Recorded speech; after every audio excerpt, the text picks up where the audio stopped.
নমস্কার বন্ধুরা, welcome to unicorn. তো গাইস, এই ভিডিওতে আমরা আবারও কথা বলবো আইপিএল নিয়ে। তো আইপিএল এর এল ক্লাসিকো মুম্বাই বনাম চেন্নাই, সেই ম্যাচ কিন্তু চেন্নাই জিতে শুরু করলো। আর এটা কাইন্ড অফ এক্সপেক্টেডই হয়ে গেছে, কারণ মুম্বাই ইন্ডিয়ান্স শেষ 13 বছরে, ভাবতে পারছো, শেষ 13 বছরে, যার মধ্যে মুম্বাই 5বার আইপিএল চ্যাম্পিয়নও হয়েছে, 13 বছরে 13টাই ওপেনিং গেম হেরেছে, একটা ওপেনিং ম্যাচ জেতেনি। আলাদাই রেকর্ড মুম্বাই ইন্ডিয়ান্সের। তবে মুম্বাই ইন্ডিয়ান্স আজকে হারলো বলে তাদের টিমকে হালকাভাবে নেওয়ার কোনো মানে হয় না। পরবর্তীকালে হার্দিক পান্ডিয়া আসবে, যখন জসপ্রীত বুমরা আসবে, এই টিমটা তো আরো স্ট্রং হয়ে যাবে। মুম্বাইয়ের স্পিন বোলিং একটু উইক লাগছিল, এবং সেখানেই ভিগনেশ পুতুর আজকে যেরকম বোলিং করলো, বেশ ইমপ্রেসিভ লাগলো। তো এই ম্যাচ নিয়ে একটু কথা বলবো, এবং যেভাবে চেন্নাই জিতলো, লাস্টের দিকে একটু ইয়ার্কি মেরে মেরে তোমার ফাইনাল ওভার অব্দি নিয়ে গেল, নয়তো আগেই ম্যাচ জিততে পারতো। একটা ডমিনেটিং জয়। আর চেন্নাইয়ের এইভাবে জেতা দেখে আমার জেনুইনলি কলকাতা নাইট রাইডার্সের জন্য খারাপ লাগলো। কেন সেটা বলছে, কারণ চেন্নাই সুপার কিংস আইপিএল এর ইতিহাসের অন্যতম একটা সফল দল, 5বার চ্যাম্পিয়ন হয়েছে, বারবারই তাদেরকে আমরা প্লে অফসে যেতে দেখি। এবং তার একটা মেন কারণ হচ্ছে চেন্নাই সুপার কিংসের হোম গ্রাউন্ড, চিপকের এই যে স্টেডিয়াম, এই স্টেডিয়ামটা চেন্নাই সুপার কিংসকে স্যুট করে। চেন্নাই যেরকম টিম বানায় সেই ওয়াইজ কিন্তু এখানে চিপকে পিচ দেওয়া হয়। নর্মালি চেন্নাই সবসময় স্পিন ফ্রেন্ডলি পিচ বানায় এবং স্পিন হেভি টিম হয়। এবং বর্তমানেও আমরা দেখতে পাচ্ছি অশ্বিন, জাদেজা এবং নূর আহমেদ আছে, 3টে স্পিনার নিয়েই চেন্নাই নেমেছে। এবং স্লো পিচ ছিল, কিছুটা স্লাগিস পিচ ছিল, যেখানে চেন্নাইয়ের স্পিনাররা কিন্তু রীতিমতো সাহায্য পেল। এবং চেন্নাই স্পিনারদের সামনেই কিন্তু মুম্বাই মোটামুটি আটকে গেল। যদিও নতুন বলে খালিল আহমেদ বল ভালো সুইং করিয়েছে, এবং এটাও চেন্নাইয়ের একটা শক্তি, তারা কিন্তু বারবারই একজন ভালো সুইং বোলার কিন্তু নিয়ে আসে। যেখানে কিন্তু আগে দীপক চাহার ছিল, এখন কিন্তু আমরা দেখলাম তোমার খালিল আহমেদকে। বেঞ্চে অনসুল কম্বোজও আছে, যেও দারুণ সুইং বোলার কিন্তু। তো সেখানে কিন্তু খালিল আহমেদ ফার্স্টে রোহিত শর্মাকে আউট করে। এবং রোহিত শর্মার ব্যাপারও আলাদা, অনেক প্লেয়ার আইপিএলে দারুণ খেলে, ইন্টারন্যাশনালে গিয়ে ধ্যারায়। রোহিত ইন্টারন্যাশনালে ভালো খেলে, আইপিএলে ভুলভাল খেলে। শেষ 4-5 বছর ধরে কিন্তু বড় ইনিংস রোহিতের আইপিএলে খুব একটা নেই। এবং সেখানে খালিল আহমেদ ফার্স্টে রোহিত শর্মা, রায়ান রিকেলটনদের আউট করে দেয়, এবং তারপর পুরো একদম চেন্নাই স্পিন দিয়ে চোখ করে দেয়। নূর আহমেদ সব থেকে বেস্ট বোলার ছিল, 4 ওভারে 18 দিয়ে 4টে, অশ্বিনও উইকেট পায়, জাদেজাও ইকোনমিক্যাল বোলিং করে, এবং 155 রানই কিন্তু মুম্বাইকে আটকে দেয়, যেটা 20 রান শর্ট ছিল মুম্বাই ওভারঅল এই পিচ ওয়াইজ। এবং সেই রান চেস করতে নেবে একটুখানি হয়তো স্ট্রাগল করেছিল। আমি একটু অবাক হলাম যে তোমার ঋতুরাজ গায়কোয়াড ওপেন করতে আসেনি, রাহুল ত্রিপাঠী ওপেন করলো। তবে ঠিক আছে, পরবর্তীকালে ঋতুরাজ গায়কোয়াড আর রাচিন রবীন্দ্র মিলেই কিন্তু চেন্নাইয়ের জয়ের ভিতটা করে দেয়। তারপর কিছু কুইক উইকেট হারালেও জিততে লাস্ট অব্দি সমস্যা হয়নি। ঋতুরাজ গায়কোয়াড 26 বলে 53 করে, তোমার রাচিন রবীন্দ্র 65 করে নট আউট থাকে। মুম্বাইয়ের বোলারদের কথা বললে সেখানে ভিগনেশ পুতুর খুব ইমপ্রেস করে, যে কিন্তু তোমার ডোমেস্টিক লেভেলে কোনো ম্যাচ খেলেনি, বাট মুম্বাইয়ের স্কাউট তারা প্লেয়ারটাকে নিয়ে আসে, নিয়ে তাকে কিন্তু নিজেদের খরচায় মুম্বাই সাউথ আফ্রিকাতেও পাঠিয়েছিল এক্সপিরিয়েন্সের জন্য। এবং প্রথম ম্যাচে এসেই 4 ওভারে 32 দিয়ে 3টে উইকেট নিল। লাস্টে মার খেয়ে গেল একটু, নয়তো ভালো বোলিং করছিল। তো সব মিলিয়ে কিন্তু স্পিনারদের আমরা দেখলাম যে চিপকে কিন্তু তোমার ডমিনেশন ছিল একদম। প্রথম ম্যাচ ছিল আজকে হায়দ্রাবাদের সঙ্গে রাজস্থানের, ভীষণ হাই স্কোরিং ম্যাচ ছিল, বাট এই টাইপের ম্যাচ আমার দেখতে বেশি ভালো লাগে। যে ম্যাচটা রাত্রে তোমার চেন্নাই মুম্বাইয়ের মধ্যে হলো, এটা প্রপার ক্রিকেট। শুধু 4-6 ওটা কি ক্রিকেট ভাই, মজা তো আছে, এন্টারটেনমেন্ট আছে, বাট এই টাইপের ক্রিকেট বেশি ইন্টারেস্টিং। এবং চেন্নাই কিন্তু ফাইনালি জিতলো। প্রথম ম্যাচ নিজেদের হোম গ্রাউন্ডে চেন্নাই জিতে শুরু করলো। গাইস, ভিডিওতে এখন এটাকে তোমাদের জানাবো যে যদি তোমরা আজকের আইপিএল ম্যাচের জন্য ফ্যান্টাসি টিম বানাতে চাও, তাহলে কিন্তু অবশ্যই বানিও ইন্ডিয়াস ফ্যান্টাসি অ্যাপে, যেটা বর্তমানে ভারতের সবথেকে বেস্ট ফ্যান্টাসি অ্যাপ। কারণ এখানে তোমরা 11 নয় 13 জন প্লেয়ারকে নিয়ে কিন্তু টিম বানাতে পারবে, মানে জেতার চান্স কিন্তু অটোমেটিক্যালি অনেকটাই বেড়ে যাবে। আর এখানে তোমরা কোনো রকম ইনভেস্টমেন্ট ছাড়া 5000 এর কিন্তু গিভঅ্যাওয়ে জিততে পারো। তো অবশ্যই চেক আউট করো, কারণ মানে কোনো টাকা না লাগিয়ে কিন্তু 5000 অব্দি জেতার সুযোগ থাকছে। প্লাস এই অ্যাপের সব থেকে ভালো ব্যাপার হচ্ছে আমার প্রোমো কোড ইউনিকর্ন ইউজ করে তোমরা কিন্তু এখানে 250 টাকার ওয়েলকাম বোনাস পেয়ে যাবে। এবং এই অ্যাপটা তোমাদের বন্ধুদের যদি শেয়ার করো, তারা যদি তোমাদের লিঙ্ক থেকে ডাউনলোড করে, তাহলেও কিন্তু তোমরা 300 করে বোনাস পেতে থাকবে। আর শুধুমাত্র বোনাসের টাকা দিয়ে তোমরা একটা কন্টেস্টে কিন্তু অংশগ্রহণ করে সেখান থেকেও বড় অ্যামাউন্ট জিততে পারো। তো লিঙ্ক কিন্তু পেয়ে যাবে নিচে ডেসক্রিপশন বক্সে এবং কমেন্টে। অবশ্যই চেক আউট করো, দারুণ দারুণ অফার চলছে, যেখানে কিন্তু ইনভেস্টমেন্ট লিডার বোর্ড আছে, যেখানে টাটা হ্যারিয়ার, মাহিন্দ্রা থার, আইফোন জেতার সুযোগ আছে। তার সঙ্গে এখানে ডিপোজিটে কোনো জিএসটি লাগে না, টিডিএস ও কাটে না, মানে কিন্তু একদম যেটা তোমরা জিতবে সেটাই পাবে।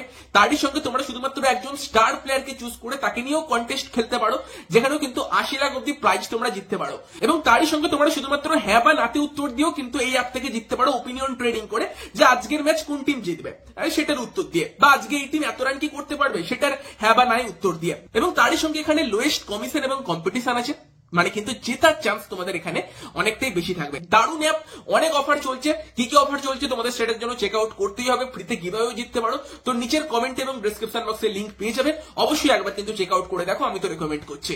এবার কেন আমি বলছি যে চেন্নাইকে দেখে কেকেআরের জন্য আমার জেনুইনলি খারাপ লাগে, তার কারণ হচ্ছে চেন্নাই যে টাইপের টিম, স্পিন হেভি টিম, সেরকম কলকাতা নাইট রাইডার্স এমন একটা টিম যারাও কিন্তু স্পিন হেভি টিম, স্পিনের উপর ডিপেন্ড করে থাকে। বাট তুমি যদি ওভারঅল দেখো যে চেন্নাই কিন্তু তাদের পছন্দের মতো পিচ চেন্নাইতে পায়, যেটা একটা মেন কারণ। নিজেদের হোম গ্রাউন্ডে চেন্নাই হয়তো 7টা ম্যাচের মধ্যে 5টা 6টা জেতে, যেটা চেন্নাইকে হেল্প করে প্লে অফসে ওঠার জন্য, ভালো করার জন্য। কিন্তু কলকাতা নাইট রাইডার্সকে যদি দেখো, কলকাতা নাইট রাইডার্স যে ধরনের পিচ চায় তার সম্পূর্ণ উল্টো পিচ কিন্তু কেকেআরকে দেওয়া হয়। সেখানে পুরোপুরি একটা ইগোর ব্যাটেল চলে। ইডেন গার্ডেন্স আমাদের কাছে ইমোশন, বাট কলকাতা নাইট রাইডার্সের কাছে ইডেন গার্ডেন্সই এখন সব থেকে বড় হয়তো শত্রু হয়ে যায়। 2023 সালে নীতিশ রানা কেকেআরের ক্যাপ্টেন ছিল। নীতিশ রানা একটা কথা বলেছিল যে সব টিম হোম অ্যাডভান্টেজ পায় আইপিএলে, শুধুমাত্র কেকেআর পায় না। কেন পায় না সেটা আমরা বারবারই আলোচনা করেছি, এবং এই মরসুমে অলরেডি সেটা নিয়ে কথাবার্তা শুরু হয়ে গিয়েছে। যেমন তোমার আরসিবি ম্যাচের পর অজিঙ্ক্য রাহানে বলেছে আমরা ভালোই বাঁচতাম যদি ইডেনের পিচে কিছুটা স্পিনারদের জন্য সাহায্য থাকে। উল্টে আবার ইডেনের পিচ কিউরেটর সুজন মুখার্জি বলেছে যে আমি যতদিন আছি এই টাইপের পিচই হবে, যেখানে রান হবে, মানে ফ্ল্যাট পিচ, যেটা একদম 200 250 260 চেস হয়ে যায় সেই টাইপের পিচ। এবার ওই টাইপের যখন পিচ দেবে সেখানে যে কোনো টিম যে কোনো কিছু করতে পারে। নিজেদের শক্তি অনুযায়ী পিচ কিন্তু কেকেআরের মতো টিম পায় না, যেটা তোমার সিএসকের মতো টিম পায়। একটা সময় অবশ্যই কেকেআর পেত 2012, 13, 14 সেই সময়টায়, যেখানে কেকেআর পরপর দুবার চ্যাম্পিয়নও হয়, ভালো করতো। মেন কারণ একটা এটাও ছিল যে কেকেআর স্পিনারদের ইডেনের পিচ থেকে সাহায্য পেত তারা। বাট বর্তমানে সেটা একদমই কেকেআর পায় না।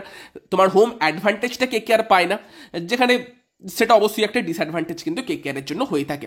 এবং এরই পাশাপাশি কিন্তু ইডেনের যদি ক্রাউড দেখো, আরসিবি ম্যাচে যদি দেখো বা সিএসকে ম্যাচে যদি দেখো, সেখানে কেকেআরের থেকে বেশি সাপোর্টার হয়তো কখনো বিরাট কোহলির জন্য আরসিবি পায়, বা কখনো তোমার ধোনির জন্য চেন্নাই সুপার কিংস পায়। এবং সেটাও একটা ফ্যাক্টর যে নিজেদের হোম গ্রাউন্ডেই কেকেআর তোমার একটা অ্যাওয়ে ফিল পায়। এবার ব্যাপারটা হচ্ছে যে বিরাট কোহলি, মহেন্দ্র সিং ধোনি তারা লেজেন্ড, তাদেরকে দেখতে লোক আসে, সেই কারণে আরসিবি বা সিএসকে এর জন্য সাপোর্ট বেশি থাকে। সেটা একটা অবশ্যই বড় ফ্যাক্টর। তবে যদি তুমি এইসব ম্যাচের টিকিটের দিকে তাকাও, হাহুতাশ করে বসে থাকলেও যতই চেষ্টা করো না কেন এইসব ম্যাচের টিকিট পাওয়া মুশকিলের ব্যাপার, মানে ভীষণ কঠিন ব্যাপার, টিকিট পাওয়া যায় না। যেটা কেকেআর আরসিবি ম্যাচের পর খুব কথাবার্তা হচ্ছে যে ওই ম্যাচের টিকিট কেউই নাকি পায়নি সেভাবে। কিন্তু তুমি নর্মাল দামে টিকিট পাবে না তো, একটু আশেপাশে খোঁজ খবর নিয়ে দেখো, 2 গুণ 3 গুণ দামে ঠিক টিকিট পাবে। 2023-এ যখন চেন্নাই লাস্ট ইডেনে খেলেছিল, আমি ভেবেছিলাম সেটা হয়তো ধোনির লাস্ট বছর, আমি খেলা দেখতে গিয়েছিলাম এবং আমি বেশি মানে ডবল টাকা দিয়ে টিকিট নিয়েছিলাম। যদিও পরে ঠিক করেছে এইভাবে আর খেলা দেখতে যাব না, এইভাবে এই যে ব্ল্যাক মার্কেটিং চলছে সেটাকে বাড়তে দেওয়া ঠিক না। বাট আমার যাওয়া না সাথে কিছু যায় আসে না, কারণ অনেক মানুষ আছে যারা কোহলি ধোনিকে ভগবান ভাবে, তারা তাদের একটা ঝলক পাওয়ার জন্য মাঠে যায়, এবং টিকিটের দাম যাই হোক না কেন সেই দাম দিয়েই তারা নেয়। এবার নর্মালি কেকেআর যারা প্রপার ফ্যান তারা ভাবে যে এই দুটো ম্যাচের এত টাকার টিকিট কেটে যাওয়ার থেকে কেকেআরের অন্য কোনো ম্যাচে যাব যে ম্যাচের টিকিট বেশি অ্যাভেলেবেল থাকবে। উল্টো দিকে যারা ধোনি ফ্যান বা তোমার বিরাট কোহলি ফ্যান, তারা পার্টিকুলারলি ধোনি বা বিরাট কোহলিকে দেখার জন্য এই ম্যাচগুলোর টিকিট কাটে। সেটাও একটা মেন কারণ যে আমরা দেখতে পাই যে তোমার ইডেনে কেকেআরের থেকে বেশি সাপোর্ট কখনো আরসিবি পাচ্ছে, কখনো সিএসকে পাচ্ছে, যেটা নর্মালি কেকেআরকে হেল্প করে না। হোম অ্যাডভান্টেজটা কেকেআর সেখানেও পায় না। তো ওভারঅল কিন্তু এটা একটা খারাপ লাগার বিষয় যে কেকেআর কিন্তু নিজেদের হোমে কোনো অ্যাডভান্টেজ পায় না। লাস্ট ইয়ার কেকেআর যে টিমটা বানিয়েছিল সেটা একটা সুপার টিম ছিল, অন্য ধরনের একটা টিম ছিল, সেই কারণে সেই টিমটা অত ভালো করেছে। বাট নর্মালি লাস্ট কিছু বছর ধরে যদি দেখো যে নিজেদের হোম গ্রাউন্ডে কিন্তু কেকেআর স্ট্রাগল করেছে। ইভেন যদি তুমি 2021 মরসুমের কথাও ভাবো, সেখানে যখন খেলাটার কি তোমার সেকেন্ড হাফটা ইউএইতে গেল, কেকেআর শারজার মতো জায়গাতে, আবুধাবির মতো জায়গাতে খেলতে শুরু করলো, যেখানে কিছুটা স্লাগিশ পিচ, সেখানে কেকেআর এমন খেললো যে কেকেআর যে টিমটাকে মনে হচ্ছিল কিছু করতেই পারবে না হাফ টাইম অবধি, হাফ লিগ অবধি, সেখান থেকে কেকেআর ফাইনালে চলে গিয়েছিল। তো মানো বা না মানো, ওভারঅল কিন্তু ইডেন গার্ডেন্স যে কেকেআরকে খুব একটা সুবিধা দিচ্ছে সেটা কিন্তু আমরা এখন অবধি বলতে পারছি না। অ্যাটলিস্ট 7টা ম্যাচের মধ্যে 2-3টে ম্যাচ মানে নিজেদের হোম টিমকে অ্যাডভান্টেজ দাও, স্পিন ফ্রেন্ডলি পিচ বানাও, যেটা হোম টিমের কাজে আসবে। বাট যদি হোম টিমকেই না সাপোর্ট করতে পারে নিজেদের হোম গ্রাউন্ড, সেখানে কিছু বলার নেই। বাকি শুভমান গিল বনাম তোমার শ্রেয়াস আইয়ার সেই লড়াইয়ের দিকেও নজর থাকবে। দুজনেই ফর্মার কেকেআর প্লেয়ার, দুজনকে নিয়ে কেকেআর ফ্যানেরা আশা দেখেছিল যে ভবিষ্যতে শুভমান গিল আমাদেরকে লিড করবে, বা শ্রেয়াস ক্যাপ্টেন হওয়ার পর টিমকে চ্যাম্পিয়ন করার পর শ্রেয়াস লিড করবে টিমকে, সেটা হয়নি।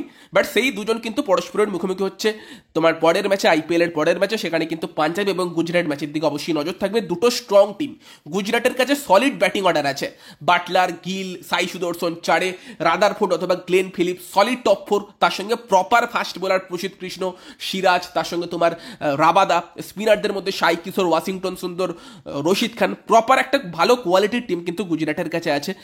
উল্টো দিকে পাঞ্জাব টিমে আমরা অনেক হার্ড হিটার ব্যাটসম্যান যেমন দেখতে পাই, সেরকম অলরাউন্ডারদের আধিক্য দেখতে পাই, এবং নতুনভাবে কিন্তু রিকি পন্টিং তৈরি করেছে। শ্রেয়াস কিভাবে টিমটাকে লিড করে সেই দিকে নজর থাকবে। তো এই ম্যাচটা গুজরাট বনাম পাঞ্জাব ম্যাচটা আমার তো মনে হয় খুব ভালো একটা ম্যাচ আমরা দেখতে পেতে চলেছি। তোমাদের কি এক্সপেকটেশন কমেন্টে জানিও। আর এই গুজরাট বনাম পাঞ্জাব ম্যাচের জন্য টিম কিন্তু তোমরা বানাতে পারো ইন্ডিয়াস ফ্যান্টাসিতে। তো সেখানে গিয়ে 13 প্লেয়ার কিনে যেমন টিম বানাতে পারবে, সেরকম ফ্রিতে কিন্তু 5000-এর গিভঅ্যাওয়ে জিততে পারবে। নিচের লিঙ্ক থেকে কিন্তু অবশ্যই গিয়ে তোমরা খেলতে পারো আমার প্রোমো কোড ইউজ করে। আর বাকি এই ভিডিওটা ভালো লাগলে ভিডিওটাকে লাইক করে দিও, শেয়ার করে দিও, আমাদের চ্যানেলে প্রথমবার এলে আমাদের চ্যানেলটিকে সাবস্ক্রাইব করে তার পাশের বেল আইকনটাকে অন করে দিও। তো চলো গাইস, এই ভিডিওতে এই পর্যন্তই। Bye bye.